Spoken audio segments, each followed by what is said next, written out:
So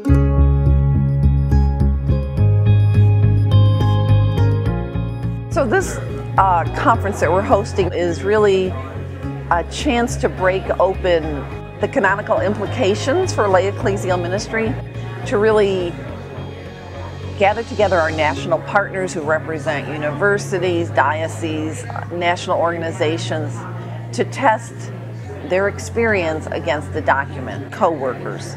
Co-workers of the Vineyard is such an influential document, or an important document, I would say. When it was written, it was trying to set a standard for lay ministry in the church. And when the document co-workers said, the bishops said, officially the church said, this is a call to ministry, I rejoiced, because I see a fulfillment of something that was happening over time from the grassroots. So, I was looking forward to being part of a conversation where we can, go back to that document, look at the data of what's happening right now in lay ministry in our parishes, in our dioceses, and just try to brainstorm and think about where do we go. What's very helpful to me about this conference is it's such a cross-section of people. There are people who direct formation programs, who teach programs for lay ministers in universities.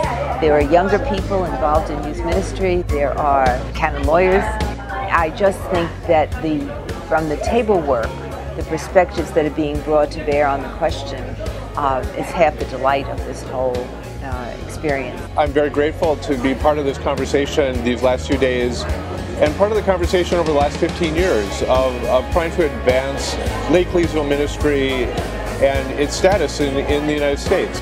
I do also want to just say, these last 2 days I've been reflecting on Dr. Rick McCord and his exceptional leadership for lay ecclesial ministry in the United States. Thank you, Rick McCord.